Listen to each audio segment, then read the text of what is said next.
Hello everyone, welcome to Petite Turquoise. My name is Sabine and today we're going to talk about your basic tools for modern dip pen calligraphy or modern pointed pen calligraphy, or however you want to call it. So that's what I'm going to show you here because I decided I want to get back into pointed pen calligraphy. I did that, I think, maybe 3 years ago or 4 years ago. I don't remember the time frame, but a few years ago. And then I switched to brush pen calligraphy, and I haven't touched it very much yet. I haven't touched it very much since then. And I decided I want to do that because it's beautiful, and I still want to do some brush lettering. I just want to expand my expertise in lettering and calligraphy, so I decided to pick it back up. And I went through my stash and I digged up all the materials you need to do pointed pen calligraphy or modern printed pen calligraphy. And I just want to share with you if you would like to start with modern pointed pen calligraphy. This is so long to say. If it's like an interest of yours, I'm going to show you what I have digged up here, and this is what you need, the basic things you need to start practicing your calligraphy. So I'm just going to do this vlog style. I'm going to take the camera now and I'll show you. I'll turn you around. First thing you'll need for your calligraphy starter kit are these, or one of these as you wish. These are pen holders. This one is a straight one and this one is an oblique one. The straight one, I would suggest starting with this one because we are used to hold pen usually that are straight, but the ideal scenario would be for you to get both, because if you like to do more styles, I think with the oblique one it would be fun also to be able to practice. These are really not expensive, so I think most people could afford both of them because they're like usually maybe $2, $3, and you can find them easily at your art supply store close to you. Even mine, they have them. That's where I picked them up.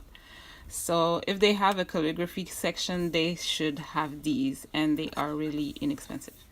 So next thing you'll need, I'll put this away, are these that I imprisoned in this cute little bottles. So these are pen nibs. I'll show you one that is not in a bottle. Next thing you'll need for your calligraphy are pen nibs. So nibs to be able to take the ink for your calligraphy. This one is an Eco G, and this is my favorite from what I can remember. But these, it's fun to have many of these to play with so that you find your own favorite. This is, I think, the one that was easiest to use, but you need to experiment yourself to see what you prefer. And also these are not so expensive, so you can afford usually to buy many of them to experiment. Next thing you'll need is ink. I use this one, Highings Eternal black ink. It's a really nice ink that I've had luck with because it worked really well for me. The first ink I had wasn't as nice, and I adopted this one and I love it. Another thing you need related to ink is ink holder. I don't know how to call it, but I guess a little ink container, because yes, you can dip your nib directly in here, but you don't want to dip completely your nib in the ink. You want it to stop at a certain point. You don't want like to submerge it completely. So in here I had difficulty seeing what I was doing, so that's why I got this to see how deep I would go in with the nib. Some other thing you need to practice is paper. So the paper I use is this one. It's called Canson Marker Paper, Canson Pro Layout Marker Paper. And I use this because it was suggested to me in a class I took. But this paper is really, it's thin and then it's really smooth, so it will help you to glide your pen nib on it without it getting caught. But because if you experiment with different papers, you'll see some paper are more difficult to work with, and this one is really smooth and nice to work with. Also, one thing that's really nice with it is that you can take a grid like that or a guide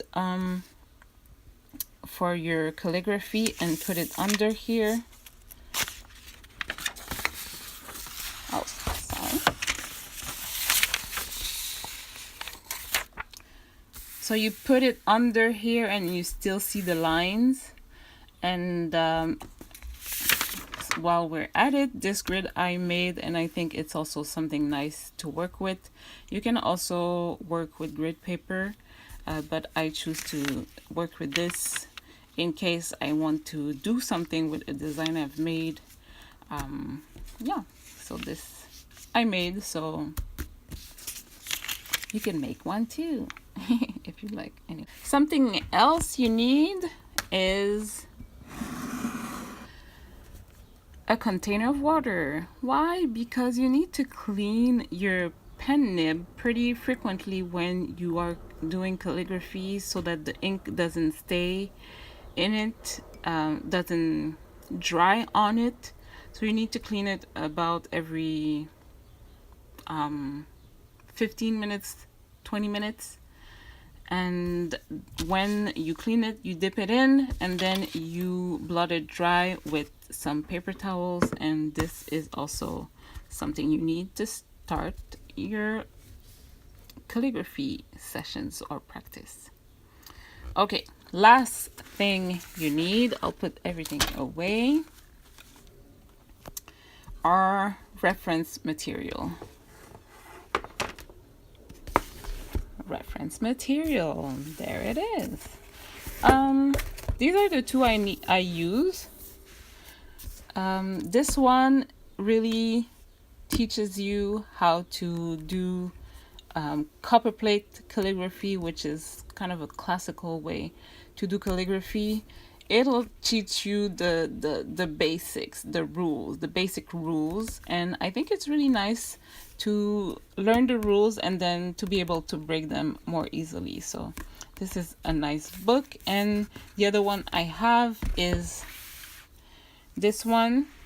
It's called Modern Calligraphy by Molly, I don't know how to say this, by Molly.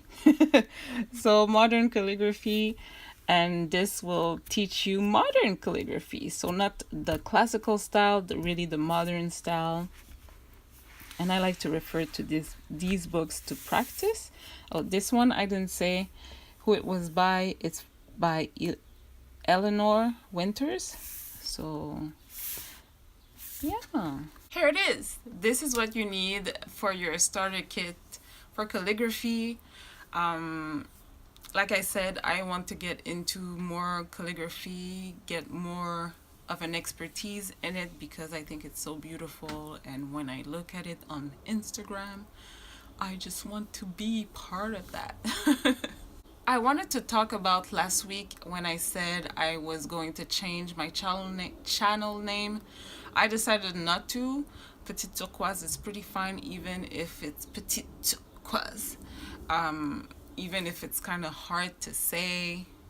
Petite turquoise. It's not, well, it is. Anyway, it doesn't matter. I'm going to keep it. And the name I found that I was talking about last week, I'm going to keep for another project. So that's the update. And about the business side of thing, because if you've watched my other videos, you know that I want to start a business.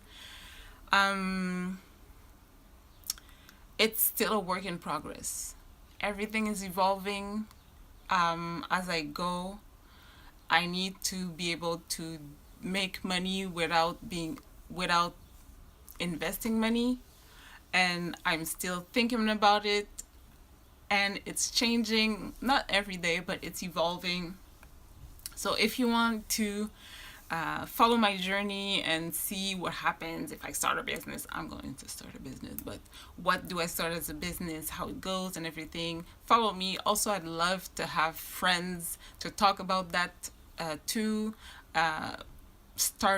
Business starter, handmade business starter friends on the internet. So if you're one of them, hit me up, and it'll be fun to collaborate maybe. So please subscribe, and I'll see you next time. Bye.